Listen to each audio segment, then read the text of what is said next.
Hi hello welcome to Yevade Subrahmanyam special. ఈ cinema release అయ్యే ముందు దూద్ కాశీ అని బాగా పేరు విన్నానండి. అసలు దూద్ కాశీ అంటే ఏంటి, ఎలా ఉంటుందో అని తెలుసుకోవడానికి సినిమాకి వెళ్ళాను. వండర్ఫుల్ ఎక్స్పీరియన్స్, ఆసమ్ అండి. మన టాలీవుడ్ ఇండస్ట్రీలోనే ఫస్ట్ టైం ఒక డిఫరెంట్ సినిమా చూస్తున్న ఫీలింగ్ అనిపించింది. అసలు హిమాలయస్కి వెళ్ళాలని ప్రతి ఒక్కరు అనుకుంటారు, కానీ ఆ సినిమా చూస్తే మనమే నిజంగా అక్కడికి వెళ్ళిపోయామనే ఫీల్ నాకు కలిగింది. సో ఆ ఎక్స్పీరియన్స్తో నేను ఇక్కడికి వచ్చాను. అండ్ అసలు ఆ సినిమా చేస్తున్న ఆ టీంకి ఎలా అనిపించిందో వాళ్ళ ఎక్స్పీరియన్సెస్ కూడా తెలుసుకోవాలని నాకు అనిపిస్తుంది. మరి ఇంకెందుకు ఆలస్యం, డైరెక్టర్ అండ్ హీరోస్ మనతోనే ఉన్నారు. చలో మరి ఎవడే సుబ్రహ్మణ్యం ఈ సినిమా గురించి బోల్డ్ అని ఇంట్రెస్టింగ్ విషయాలు మనం తెలుసుకుందాం. Get ready.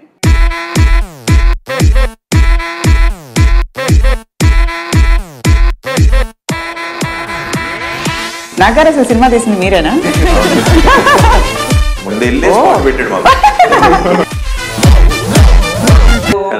Subbu fix hi Rishi.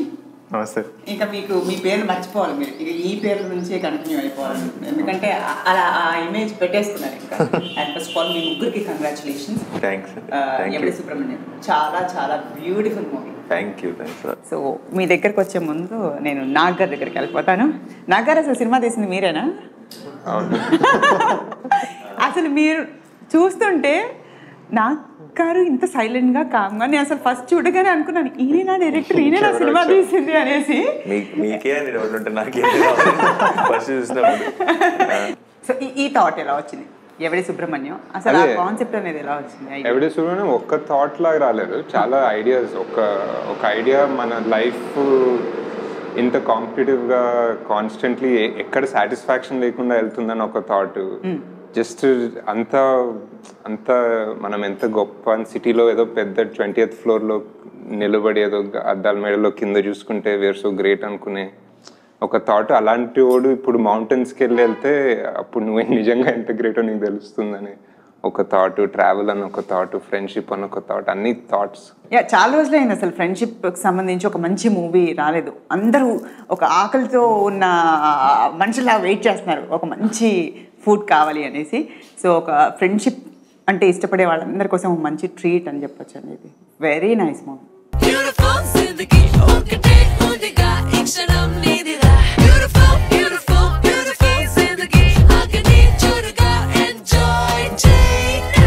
So Nani చెప్పండి, మీకు అర్థం కాలేదంటున్నారు, మరి నాగి గారు మీ దగ్గరకు వచ్చారు, అసలు అంతా వర్క్ చేయాలి, తనకి ఇది ఫస్ట్ సినిమా. చూడగానే అలా ఉంది, మనకి ఎన్నెన్నో ఆలోచనలు వస్తాయి మైండ్లో, కానీ చూడగానే ఫస్ట్ ఎలాంటి ఆలోచన వచ్చింది? ఫస్ట్ టైం నాగి చూసినప్పుడు, నాగి ఇదే ఆఫీస్లోనే ఫస్ట్ టైం వచ్చాడు. ఆ స్వప్న ఫోన్ చేసి చెప్పింది, చాలా అసలు బ్రహ్మాండమైన కదా, అసలు అద్దరిపోయింది, అసలు ఒక న్యూ యంగ్ టీమ్, అదే బోల్డ్ బిల్డప్ ఇచ్చారు నాకు వచ్చే ముందు. ఈ బిల్డప్కి అస్సలు సింక్ లేదు వచ్చేటప్పటికి. అండ్ చాలా సింపుల్గా వచ్చాడు, హే హే అని చెప్పేసి వచ్చి కూర్చొని. సో మామూలుగా మన కథ ఏమో కథలు వినడానికి అలవాటు పడి ఉంటాను, ఒక స్టైల్ ఉంటుంది కథ చెప్పడానికి. నేను ఒకసారి కథ విందామా అని మామూలుగా మాట్లాడి వాళ్ళు ఎలా స్టార్ట్ చేస్తారంటే, సరే ఓపెన్ చేస్తే టైటిల్స్ అది ఇది అండ్ దెన్ హీరో ఇంట్రడక్షన్ ఇలా ఏదో చెప్తారు కదా. వచ్చి ఇలా కూర్చున్నాడు, కూర్చొని కాసేపు ఆ గడ్డాన్ని ఆ జుట్టుని ఇలా పీక్కుంటున్నాడు. నాకేంటి ఏం చేయాలో అర్థం కానీ ఒక విచిత్రమైన పరిస్థితి. ఒక నిమిషం తర్వాత so basically this is about this guy called Subrahmanyam ఇలా స్టార్ట్ చేశాడు. అలవాటు పడిన ఒక ఫార్మాట్లో లేదు అసలు ఏది కూడా. మెల్లగా ఫస్ట్లో ఉన్న డౌట్లు ఏమున్నా సరే ఆ కథలోకి తీసుకెళ్ళిన వెంటనే ఆ ఐడియా కానీ బేసిక్ థాట్ కానీ పిచ్చి పిచ్చిగా నచ్చేసింది. అండ్ ఐ థాట్ బేసిక్గా బాడీ లాంగ్వేజ్లోనూ ఎపరెన్స్లోనూ నరేషన్ అన్నిట్లోనూ ఒక తేడా ఉంది. ఆ డిఫరెన్స్ కనుక ఈ స్క్రిప్ట్కి ఆన్ స్క్రీన్ కనుక వస్తే it will be refreshing for Telugu cinema. So ఆ రోజు కొంచెం ధైర్యం, చాలా రిస్కీ కాల్ అది, but we took that call. And today అంటే ఇప్పుడు ఇంతమంది అప్రిషియేషన్, ఇంత రెస్పాన్స్ వస్తుందండి ప్రతి చోట. ఆల్మోస్ట్ ఫేస్బుక్లో ఇవన్నీ ప్రతి ఆల్టర్నేటివ్ స్టేటస్ మెసేజ్ ఎవడే సుబ్రహ్మణ్యం గురించి ఇంత రెస్పాన్స్ వస్తుందంటే అప్పుడు తీసుకున్న ఆ ఛాన్స్ వల్లే. So I'm very happy that I took this chance. ఓ మనిషి ఓ మహర్షి కనిపించిందా ఉదయం, ఓ మనిషి ఓ అన్వేషి వెలుగే ఎందా హృదయం. ఓకే, అంటే ఏంటి ఒక్కటి ఏదైనా నచ్చుతుంది, ఏదో సంథింగ్ స్పార్క్. సో తనలో ఏది నచ్చి మీరు ఈ ప్రాజెక్ట్? సిన్సియరిటీ. అంటే I felt it he's very sincere. అంటే తను అనుకుంటుంది ఏంటి, నాకు పోర్ట్రే చేస్తుంది. ఇది రెండు వేరు విషయాలు, రెండు డిఫరెన్స్ ఉంటుంది ఎప్పుడు కూడా. నాకు ఈ విషయంలో అది లేదు. నాకు 100% తెలుసు, అది నేను గ్యారంటీ ఇవ్వగలను. దట్ లోపల ఉన్నదే బయటకు వస్తుందని తెలుసు. Full transparent. అంటే నాకు తెలియని నాగి లేడు లోపల. నాకు ఎవరైతే కనపడుతున్నాడో అతనే నాగి. కానీ ఆ సిన్సియరిటీ మనిషిలో ఉన్నప్పుడు అతని వర్క్లో కూడా కనపడుతుందని నమ్మాను. సో అదే జరిగింది చివరి. ఇక్కడ చూడండి ఎంత సైలెంట్గా ఉన్నాడు, కానీ అసలు థియేటర్స్లో మాత్రం అలా చూస్తూ ఉండిపోయారు మిమ్మల్ని. మీ పర్ఫార్మెన్స్ చూస్తుంటే ఏంటి అబ్బాయి ఆల్రెడీ ఎన్నో సినిమాలు చేసిన ఎక్స్పీరియన్స్ లా చేస్తున్నాడు, అద్దరిపోయేలా చేస్తున్నాడని ఫీమేల్ ఫాలోయింగ్ మాత్రం చాలా చాలా ఎక్కువైంది. అమ్మాయి అయ్యో ఉందా అంట డౌట్ చూడు, అంటే మీతో ఉందని తనకు తెలుసు. మరి టీవీ ఛానల్స్ లో మీరు అండర్లైన్ చేయాలి కదా మ్యాటర్ని. ఉందా అని అడిగితే అప్పుడు మీరు చెప్తారు కదా దానికోసం ఉంది. అమ్మాయిల ఫాలోయింగ్ బాగా ఉంది, ఇప్పుడు అందరూ అమ్మాయిలు మిమ్మల్ని చూస్తున్నారు. సో ఎలా అనిపించింది ఈ స్టోరీ చేస్తున్న ఫస్ట్ టైం కెమెరా ఫేస్ చేస్తున్నప్పుడు మీకు ఎలా అనిపించింది? ఫస్ట్ టైం వాజ్ నాకు చాలా నర్వస్ ఎక్స్పీరియన్స్ ఉండే. ఎందుకంటే వాజ్ నానితో యాక్ట్ చేస్తున్నా, సినిమాలు చూసుకుంటూ వచ్చా. తర్వాత big film, big banner. So చాలా ఎక్స్పెక్టేషన్స్, నన్ను ఇంత పెద్ద ఇంపార్టెంట్ రోల్లో చేస్తున్నానని. బట్ వెన్ నాకు నాగి లైఫ్ ఇస్ బ్యూటిఫుల్ అనే సినిమాలో ఒక చిన్న రోల్ చేస్తున్నప్పుడు నాగి అసిస్టెంట్ డైరెక్టర్ అక్కడ శేఖర్ గారికి. అప్పటి నుంచి ఒక మంచి సినిమా, ఆ సినిమా నాకు చేయాలనిపించిన సినిమా చేస్తాడని తెలుసు. నాకు ఈ మూవీ స్క్రిప్ట్ ఇవే ఏం చెప్పలేదు. I was dyeing to work with him anyways. ముందు కూడా I don't think I'll ever ask him for a script. I don't know Nagi గురించి ఎక్కువ తెలియదు. జస్ట్ అసిస్టెంట్ డైరెక్టర్, ఒక యాక్టర్ ఆన్ సెట్ రిలేషన్షిప్ మాది. నేనేమనుకుంటుండే, నేనేమన్నా త్వరగా ఏదైనా హీరో అయిపోయి ఎవరైనా హిట్ అయితే నాగికి బ్రేక్ ఇద్దాం అనే ఫీలింగ్లో ఉండే. కానీ చూస్తే హీఈస్ గివింగ్ మీ ఐరానికలీ. నాకు ఈ రోల్ ఇచ్చినప్పుడు నాగి చెప్పాడు, once in a lifetime role రా, నువ్వు సరిగ్గా చేస్తే గుర్తుండిపోతావు, లేకపోతే ఇట్స్ వేస్టెడ్ అని.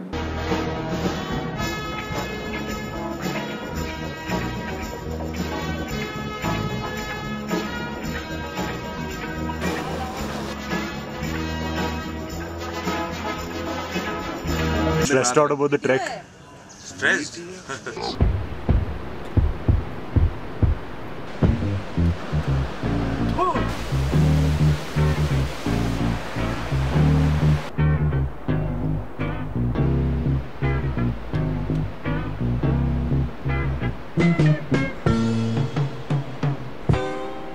ఇలాగే ఉంటారండి అక్కడ కూడా, సెట్స్ లో కూడా ఇంతే?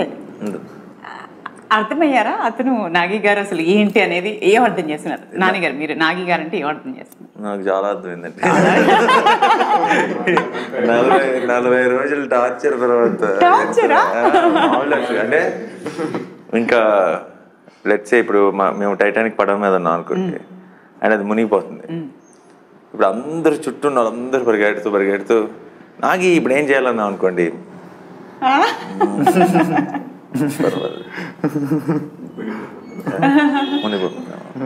మునిగిపోతుంది. బట్ మనం ఏం పర్లేదు, అలా ఉంటాడు. సో అంటే ఈలోపు మనం ఆల్మోస్ట్ ఇక్కడ దాకా వెళ్ళిపోతాం, ఇంకా ఏం సౌండ్ లేదని మనకి లోపలికి. అంటే ఇలాంటి సినిమా చేయడానికి I think that's his biggest asset. అక్కడున్న ప్రాబ్లమ్స్ అన్నిటికి ఆన్సర్ చెప్పాలంటే ఇంకెప్పటికీ చెప్పలేం. సో అతను దాని సైలెన్స్ ఎన్నుకున్నాడు దాని ఆన్సర్ కింద. అది ఐ థింక్ మేమందరం చాలా కష్టాలు పడినా ఈ సినిమా పూర్తవడానికి కారణం ఆ సైలెన్సే. లైక్ ఫినిష్ చేసి ఆ ప్రోడక్ట్ని తీసుకురాగలిగామంటే అలాంటి కష్టమైన కండిషన్స్లో, అంత ఘోరమైన వెదర్ కండిషన్స్లో ఒక 35 మంది టీం వెళ్ళి అంత కష్టపడి సినిమా కంప్లీట్ పర్ఫెక్ట్గా ఫినిష్ చేసి వెనక్కి వచ్చామంటే ఏదైతే రూట్ ఏరుకున్నాడో దీన్ని హ్యాండిల్ చేయడానికి అది పర్ఫెక్ట్. ఇప్పుడు అనిపిస్తుంది. Stressed out about the trek? Stressed?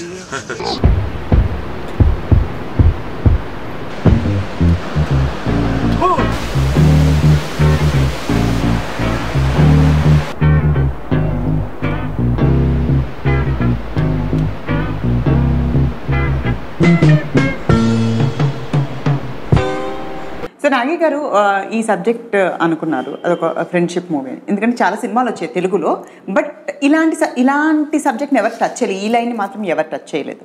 So ఈ కాన్సెప్ట్ మీరు ఎప్పటి నుంచో ప్లాన్ చేసుకుందా, లేకపోతే ఎలా వచ్చిందంటే మీరు బాగా బుక్స్ చదువుతారా ఏంటి? బుక్స్ కూడా కాదు, కొంచెం ట్రావెల్ చేస్తాను. బాగా ట్రావెల్ చేస్తాను అంటే కొంచెం అన్ఎక్స్పెక్టెడ్గా ట్రావెల్ చేస్తుంటాను. ఓకే. కానీ సినిమా ఎప్పటి నుంచో రాసుకుంది అయితే కాదు, వేరే ప్రాజెక్ట్ కొంచెం ఆ స్క్రిప్ట్ వర్క్ అది టు అండ్ ఫ్రో అయ్యి అది కొంచెం హాల్ట్ అవుతుంటే తొందరగా ఇది ఒక సినిమా తీసేయచ్చు. సో తొందరలోనే ఇలాంటి సినిమా వచ్చిందంటే ఇంకా ఆలోచిస్తే మీలో నుంచి ఎలాంటి సినిమా వస్తుందో నాకు కూడా వస్తుంది. బట్ ఆనెస్ట్లీ జస్ట్ ఒక ట్రిప్ సమ్మర్ ఉండే, almost this time last year May, actually ఎండలు బాగా దంచేస్తున్నాయి, ఇప్పుడు ఏదైనా నేపాల్కి వెళ్ళి ఒక సినిమా తీద్దామేమో కొండలో. మీకు నేపాల్కి వెళ్ళాలనిపించింది? ఒక చిన్న బ్యాచ్ జస్ట్ మా సినిమా సమ్మర్ లో ప్లాన్ చేసి వింటర్లో తీసుకెళ్ళాం. అంటే ఫ్రెండ్షిప్ అని ఒక్క టాపిక్ కాదంటే ఒక ఎవరైనా స్టోరీలో ఉన్న ఒక మనిషి లైఫ్ లో ఒక ఓన్లీ ఫ్రెండ్షిప్ ఉండదు, అన్ని యాంగిల్స్ జస్ట్ ఎంత న్యాచురల్ గా చేయొచ్చు అని ట్రై చేస్తాను బేసిక్ జస్ట్ కామెడీగా.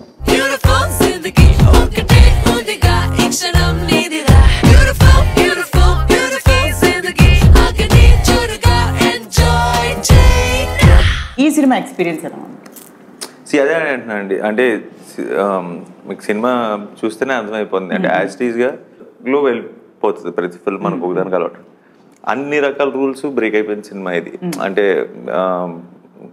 వర్క్ చేసిన విధానం కానీ, వర్క్ చేసిన కంటెంట్ కానీ, వర్క్ చేసిన సిచ్యువేషన్స్ కానీ, ఉన్న కండిషన్స్ కానీ, అండ్ టీమ్ కానీ, మేము ఫేస్ చేయాల్సిన పరిస్థితులు కానీ, ప్రతి విషయంలో నేను ఇంతకుముందు ఏ సినిమాకి లేని ఒక ఎక్స్పీరియన్స్ ఇది. అండ్ డెఫినెట్గా దీని తర్వాత కూడా ఉండదు. ఆటోమేటిక్గా మళ్ళీ ఇప్పుడు కంప్లీట్ వేరే ఫిల్మ్స్కి వెళ్ళిపోయినప్పుడు సిటీనో, లవ్ స్టోరీలో, లేదంటే సాంగ్స్, ఇది ఒక కంప్లీట్ వేరే ఫీల్డ్లో. అంటే చూస్తున్నంతసేపు కూడా మీరు సినిమా చూస్తున్నంతసేపు చాలామంది ఇప్పుడు సగం మంది మెసేజ్లో అంత ఏంటంటే ఈ దూద్ కాశీ ఎక్కడ ఉంది, తెగ గూగుల్ సెర్చ్ లో అయిపోతున్నాయి దూద్ కాశీ ఎక్కడ ఉంది, దూద్ కాశీ అనే ప్లేస్ ఎక్కడ ఉంది, వెళ్ళిపోవాలన్నది. ఆ ఫీలింగ్ క్రియేట్ చేసిందంటే దాని అర్థం ఏంటంటే తెర బయట కాకుండా తెర లోపలికి లాగేసింది అందరినీ సినిమా చూసేటప్పుడు. సో అలాంటి ఎక్స్పీరియన్స్ చాలా రేర్గా జరుగుతుంది. మనం సినిమా చూసామా, నవ్వుకున్నామా, ఎంజాయ్ చేసామా, జరుగుతున్న కథలో ఉన్న క్యారెక్టర్స్తో పాటు మనం కూడా ఫాలో అవటం వేరు. సో అటువంటి ఒక ఎక్స్పీరియన్స్ ఇచ్చిన సినిమా.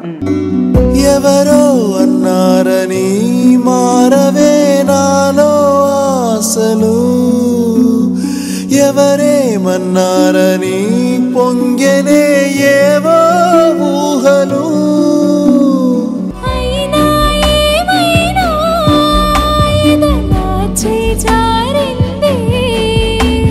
ఇంతకుముందు ఎవరు హిమాలయస్కి వెళ్ళలేదు, ఇదే ఫస్ట్ అందరికి ట్రిప్, రైట్? మీరు ట్రావెల్ చేస్తూ ఉంటారు అన్నారు కదా నాయక్ గారు, మీరు వెళ్ళారా? ముందు వెళ్ళే స్పాట్ పెట్టాడు మాకు. సో ఎప్పుడు వెళ్ళారు మీరు? 2 సార్లు వెళ్ళాను. ఒకసారి సినిమాకి రెక్కీలాగా వెళ్ళాను 4-5 years బ్యాక్. శేఖర్ గారు సినిమా చేస్తున్నాం, లీడర్ అప్పుడు వెళ్ళాను ఒకసారి. సో ఇది థర్డ్ టైం అని చెప్పొచ్చు? ఇది థర్డ్ టైం. సో మీకు ఫస్ట్ టైం హిమాలయస్కి వెళ్ళడం. సో వెళ్ళారు అంటే అక్కడికి వెళ్ళిన తర్వాత సినిమాలో మీరు లైఫ్ ఏంటో తెలుసుకుంటారు. అవును. రియల్గా మీరు ఏమన్నా మారారా? 100% అండి. మారటం అంటే కంప్లీట్గా ఇప్పుడు ఏమంటారు, మీరేమైనా మార్పు, గిటప్లు మారిపోయి అలా కాకుండా డెఫినెట్గా చిన్న థాట్ ప్రాసెస్లో అయితే చేంజ్ వచ్చింది. అంటే ఇక్కడ ఉన్నప్పుడు ఆ థాట్ కూడా, అంటే ఒక రోజు మనకి బండ్లు, లేదంటే కంఫర్ట్, లేదంటే ఈ ఫోన్ పర్టికులర్గా ఇవన్నీ లేకపోతే ఎలా ఉంటుంది అంటే ఊహించడం కూడా కష్టం. అండ్ రెగ్యులర్గా మనం ఫోన్లకి అన్నిటికీ ఎంత అలవాటు పడిపోయాం. పక్కనే ఎవరైనా కూర్చుంటే కూడా వాళ్ళ ఫోన్లో వాళ్ళు, మన ఫోన్లో మనం, అలాంటి పరిస్థితి. ఆ 40 రోజులు ట్రిప్కి వెళ్ళి వచ్చింది. ఆ 40 రోజులు ఆ 100 years బ్యాక్ ఎలా ఉండేవాళ్ళో మేము అలా ఉన్నాం. బేసిక్గా మాకు ఫోన్లు లేవు, ట్రాన్స్పోర్ట్ లేదు, మా పవర్ లేదు. ఒక రకంగా మనం అంతా అదృష్టవంతులం, ఇన్ని లగ్జరీస్ ఉన్నాయి. వాళ్ళు పాపం అప్పట్లో ఏమీ లేదు. మనం ఈ జనరేషన్లో పుట్టినందుకు లక్కీ అనుకున్నా నేను. ఆ ట్రిప్కి వెళ్ళి వచ్చిన తర్వాత వాళ్ళే లక్కీ మనం అనిపించింది.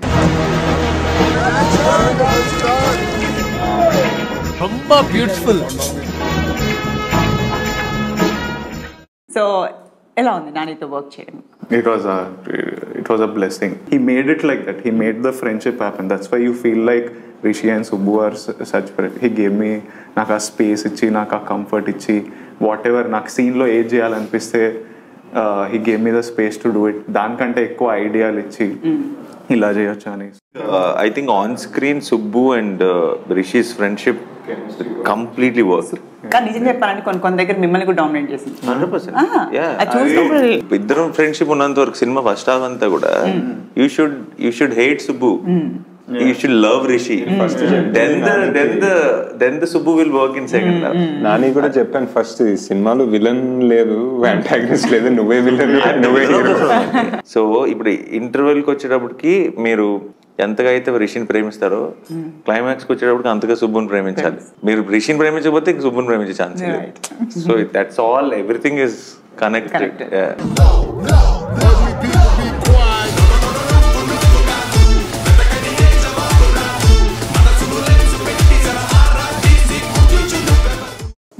కొత్త డైరెక్టర్ మీరు ఒక డిఫరెంట్ సబ్జెక్ట్ తీసుకున్నారు. ఎందుకంటే టాలీవుడ్లో ఇలాంటి సబ్జెక్ట్ ఎవరు ట్రై చేయలేదు, ఇప్పటివరకు ఎక్స్పెరిమెంట్ కూడా చేయలేదు. సో అది వైజయంతి మూవీస్, స్వప్న మూవీస్ వాళ్ళకి, ఎందుకంటే వాళ్ళు ఎప్పుడు డిఫరెంట్ ట్రై చేస్తుంటారు అనమాట. సో అంటే మీరు ఫస్ట్ అనుకుంది ఏంటి, ఫైనల్ సినిమా అయిపోయిన తర్వాత అవుట్పుట్ ఎలాంటిది వచ్చింది? ఈ సినిమా ఫస్ట్ అనుకున్నప్పటి నుంచి ఎండింగ్ అంతవరకు ఒక ఎవల్యూషన్ యాక్చువల్లీ. అంటే షూటింగ్ హైదరాబాద్లో షూట్ చేసినప్పుడు, నేపాల్లో షూట్ చేసినప్పుడు కూడా ఎవల్యూషన్. బికాజ్ మేము రాసుకున్నది ఒకటి ఉంటుంది, కానీ అక్కడ వెళ్ళినప్పుడు ఒక చిన్న ప్రాక్టికల్ లాజిస్టిక్స్ వల్లనో లేకపోతే క్యారెక్టర్స్ ఎలా ఇవాల్వ్ అవుతున్నారో దాన్ని బట్టి చేంజ్ అవుతూ ఉంటుంది. అండ్ స్వప్న వాళ్ళు చాలా వదిలేసారు, చాలా ఫ్రీడమ్ ఇచ్చారు, చాలా supportive and positive and constructive help ఇచ్చేవాళ్ళు బేసిక్. అండ్ సినిమా ఎవల్యూషన్ అనిపిస్తుంది నాకు కూడా, like from the beginning to the end ఎలా ఇవాల్వ్ అయింది, ఎలా తయారైంది అనేది ఒక వాట్ ఎవర్, లైక్ ఏదో ఎప్పుడు ఎగ్జాంపుల్ వాడాను, లైక్ బేబీ బీయింగ్ బార్న్ అంటే అది నార్మల్ ఒక ప్రాసెస్ ఉంటుంది, ఇంకా దాన్ని ఫైనల్ ఎలా ఉంటుందో బేబీ చెప్పలేము. అది ఫర్ ఎగ్జాంపుల్ ఈ పోస్టర్ లో అక్కడ వెళ్ళి షూట్ చేద్దాం అనుకున్నాం, నాని ఫస్ట్ వెళ్దామా అనుకున్నాను, కానీ వచ్చారు, అందరు వచ్చాము, కానీ there is no way to go there అన్నమాట. ఇంతవరకు రావడమే చాలా కష్టం. వీళ్ళు ఎక్కడ ఫోటో తీసుకున్నారు, ఎక్కడైతే నుంచున్నాం అది ఎండ్, ఇది ఎండ్, ఇది అదేంటి అక్కడికి వెళ్ళి చేద్దాం అనుకున్నా. వెనకాల మీకు ఇది ఇమీడియట్ పక్కనే అన్నట్టుంది, బట్ అది పెద్ద లోయ, అది లోయ, రోడ్ లేదు, దారి లేదు. అండ్ మేము నుంచున్న రాళ్ళు ఇప్పుడు పొరపాటున ఈ రాళ్ళది ఇలా పైకి వెళ్ళిన ఈ రాళ్ళు ఒక్క రాళ్ళు జారటం మొదలెట్టినాయి అనుకోండి, మొత్తం మేమున్నాయి మొత్తం స్లైడ్ వెళ్ళిపోతుంది.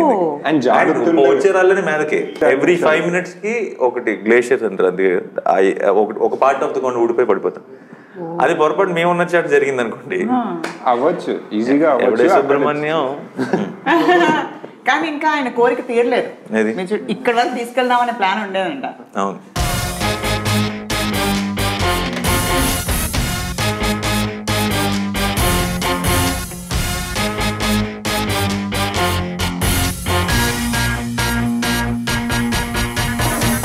నాని బేసిక్గా ఏదైనా సినిమా చేస్తుంటే పాటలు ఉండాలి, చక్కగా ఒక రొమాన్స్ ఉండాలి హీరోయిన్తో అని ఉంటుంది. బట్ ఇప్పుడు ఈ సినిమాలో అలాంటి స్కోపే లేదు, ఒక పాట లేదు, డాన్స్ లేదు, హీరోయిన్తో రొమాన్స్ కూడా లేదు. అలా కనెక్ట్ అవుతూ అలా స్మూత్గా వెళ్ళిపోయింది movie. Anandi first time work చేస్తున్నారు మీతో. ఆనంది ఎలాంటి అమ్మాయి ఆనంది, ఏంటి? ఆనంది గురించి అడుగుతున్నారా, మాలవిక గురించి అడుగుతున్నారా? రెండు తెలుసుకోవాలండి మాకైతే. నేను మాలవిక ఏజ్ లో ఉన్నప్పుడు అసలు లైఫ్ అంటే ఏంటి, అసలు మనం ఎందుకు ఎటు వెళ్తున్నాం, ఏం చేయాలి, అసలు ప్రొఫెషన్ ఏంటి, ఏం క్లారిటీ లేదండి. బేవార్స్ అంటే బేవార్స్ బ్రాండ్ అంబాసిడర్. అలా ఆ ఏజ్ లో ఉన్నప్పుడు తను ఆ ఏజ్ లో ఆల్రెడీ ఇలాంటి ఒక సినిమా చేసి అంత మెచ్యూర్డ్ పర్ఫార్మెన్స్ ఇచ్చి అండ్ 40 రోజులు మా అందరితో ఇలాంటి టీంతో ట్రావెల్ చేసి ఎప్పుడు ఏం కంప్లైంట్ చేయకుండా ప్రతిదీ కష్టపడి చేసి అండ్ ఎప్పుడైనా సరే ఏదైనా ఒక డౌట్ అడిగినా సరే చాలా మెచ్యూర్డ్గా అనిపించేది ఆ డౌట్ కూడా. తను ఏదైనా ఇప్పుడు సీన్ గురించి కానీ నాగిన్ కానీ ఏదైనా డౌట్ అడిగితే ఏదో అడుగుతుంది అన్నట్టు కాదు, చాలా మెచ్యూర్డ్గా కథకు సంబంధించి ఒక డౌట్ అడిగేది. మంచి పర్ఫార్మర్ అన్నది మీరు ఆల్రెడీ సినిమా చూస్తే మీకు అర్థమైపోయి ఉంటుంది. It fantastic job. And Anandi is this will fall in love with her. అంటే ఎవరైనా సరే ఇప్పుడు అమ్మాయిలందరికీ ఇప్పుడు రిషి లాంటి వాడు దొరికితే బాగుండు లైఫ్ లో అని ఎలా అయితే ఉందో సినిమా చూసినప్పుడు అబ్బాయిలందరికీ అది ఆనంది వైపు ఉంటుంది. ఇలాంటి ఒక ఫింగర్ పిల్ల దొరికింది అంటే హ్యాపీగా గర్ల్ ఫ్రెండ్ అయిపోతే బాగుంటుంది అన్న ఫీలింగ్ ఉంటుంది. మధ్యలో అమ్మాయిలకి అబ్బాయిలకి కాకుండా మిగిలిపోయింది నేనేం చేసినా అన్నిట్లో బెస్ట్ ఉండాలనుకున్నాను. సిటీలో costliest house, super rich gorgeous fiancee, నా లైఫ్ పర్ఫెక్ట్గా ప్లాన్ ప్రకారమే సాగుతుంది అనుకున్నాను. అప్పుడు వాడు వచ్చాడు. వాడే నా ఫ్రెండ్ రిషి. ఫ్రెండ్ ఏంద్రా, బెస్ట్ ఫ్రెండ్.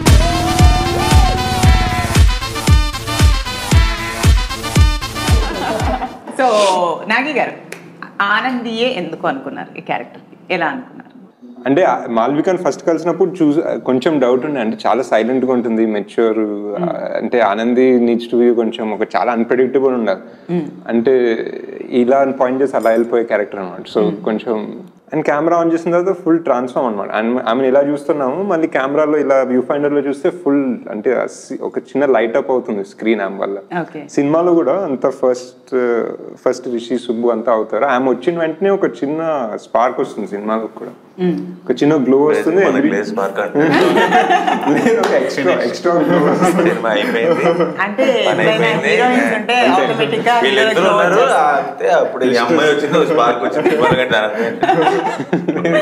ఎప్పుడైనా మీరు నిజంగా శ్మశానంలో బర్త్డే సెలబ్రేట్ చేసుకున్నారా ఇంతకు ముందు? నాకు దయ్యాలంటే ఫుల్ భయం.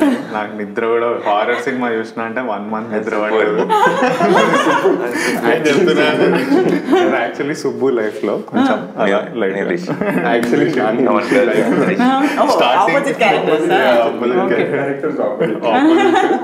ఎవరో అన్నారని మారవే నాలో ఆశలు, ఎవరేమన్నారని పొంగెనే ఏవో ఊహలు, తీరం తెలిసాక ఇంకో దారిని మార్చానా, దారులు సరి అయినా వేరే తీరం చేరానా, నడకలు నావేనా నడిచేది నేనేనా. ఇక ఫైనల్గా ఇలాంటి ఒక ప్రాజెక్ట్ నిజంగా బయటికి రావాలి అంటే అన్న గట్స్ ఉన్న ప్రొడ్యూసర్ మనకు కావాలి. సో స్వప్న అండ్ ప్రియాంక వీళ్ళిద్దరు చాలా హార్డ్ వర్కర్స్, లేడీ ప్రొడ్యూసర్స్ అయ్యండి ఇంత సక్సెస్ సాధించడం, అది కూడా ఇలాంటి ఒక డిఫరెంట్ సినిమా చూస్ చేసుకోవడం అంటే అంత తొందరగా వెళ్ళరు. సో ఎలా జరిగింది? ఆ ప్రొడ్యూసర్ని మీరు ఒప్పించడం జరిగిందా, లేకపోతే ఏంటి ఇదంతా? మాకైతే ఏం తెలియదు, సో మీరే చెప్పాలి ఇలా ఏంటి అనేది. ముందు నుంచి కొన్ని స్టోరీస్ రాసుకుంటున్నాను, కొంతమందికి వినిపిస్తున్నాను. ఈ స్టోరీ నేను రాసుకున్నప్పుడు నాకు ముందే డిసైడ్ అయ్యాను, ప్రాబ్లీ ఎవరు ఒప్పుకోరు ఈ సినిమాకి, కొంచెం ఏదో చిన్నగా ఏదో ట్రై చేద్దాము అని ముందే డిసైడ్ అయిపోయాను. సో ప్రియాంకకి ఏదో ఇలా ఆమె చేస్తుందని కూడా అనుకోలేదు. నేను 1 month బ్రేక్ తీసుకుంటున్నాను, ఇలాంటిది ఒక చిన్నగా ఒక సినిమా తొందరగా తీసేసి వస్తామని ప్లాన్లో ఉన్నానని చెప్పి జస్ట్ సదా కథ చెప్పాను. అండ్ ఆమెకు నచ్చింది, ఆమె స్వప్నకు చెప్పారు. స్వప్నకు అంటే డెఫినెట్లీ చాలా రిస్కీ ప్రాజెక్ట్, ఇంకా బట్ దాంట్లో కనిపించింది ఏదో, దాంట్లో వాల్యూ కనిపించింది, దాంట్లో సోల్ కనిపించింది. This will be like huge.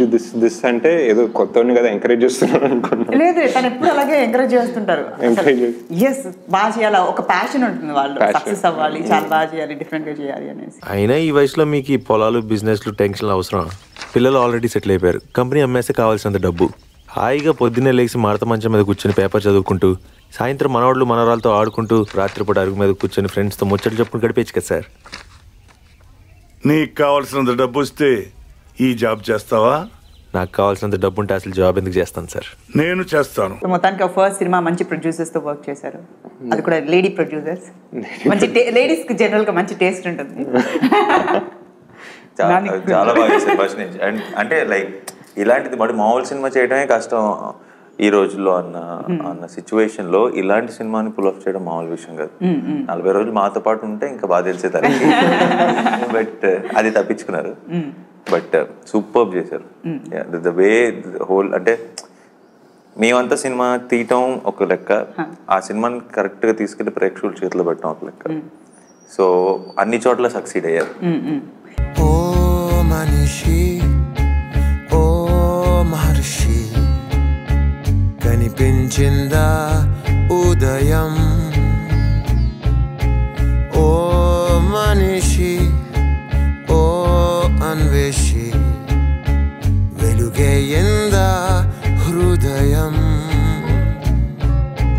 Goal ఏంటి? ఈ సినిమా తీయాలి, ఎలాంటి సినిమా గోల్ లేదు, స్క్రిప్ట్లు ఉన్నాయి అంతే. స్క్రిప్ట్ ట్రై చేయాలి. మీకు ఎలాంటి సినిమా చేయడం ఇష్టం? అంటే లవ్ స్టోరీసా లేకపోతే ఎలాంటి యాక్షన్ ఓరియంటెడా? పౌరాణిక సినిమా. పౌరాణిక ఎప్పటి నుంచో ఉంది పౌరాణిక సినిమా తీయాలని, కానీ అది ఎలా వర్కౌట్ చేయాలో అనేది ట్రై చేస్తాను. అంటే పౌరాణిక సినిమాలు మన ఇదే ప్రాబ్లం నాగితో. అది చెప్పిన వెంటనే చాలా ఇంట్రెస్టింగ్ అనిపిస్తుంది, చేద్దాం దిగుతాం, తర్వాత స్టార్ట్ అవుతుంది. బట్ మైండ్ లో మాత్రం పౌరాణికం ఫిక్స్. అది ఎప్పుడో ఒకసారి చేయాలి, ఇప్పుడు చేస్తానది తెలియదు, ఎప్పుడో ఒకసారి అది ఐడియల్ విష్ లిస్ట్ లో ఉంది. బట్ తప్పకుండా ఏదో డిఫరెంట్ గా ఉంటుంది ఏది చేసినా మీరు, అది పక్క. ఎవడే సుబ్రహ్మణ్యం సినిమా గురించి బోల్డ్ అని ఇంట్రెస్టింగ్ అండ్ థ్రిల్లింగ్ విషయాలు మనం తెలుసుకున్నాం కదా. అవన్నీ చెప్తూ ఉంటే నిజంగా భలే అనిపిస్తుంది. వండర్ఫుల్ ఎక్స్పీరియన్స్ వాళ్ళకి. మరి ఈ ఎక్స్పీరియన్స్ని మీరు కూడా ఎంజాయ్ చేయాలి అంటే ఈ సినిమాని థియేటర్స్లో వెళ్ళి చూస్తే నిజంగా ఆ హిమాలయాస్ మనం లైవ్గా చూస్తున్న ఎక్స్పీరియన్స్ వస్తుందండి. కాబట్టి ఈ సినిమాని ఎవడే సుబ్రహ్మణ్యం సినిమాని నిజంగా మీరు ఎంజాయ్ చేయాలి అనుకుంటే థియేటర్స్కి వెళ్ళండి, ఈ సినిమాని ఎంజాయ్ చేయండి.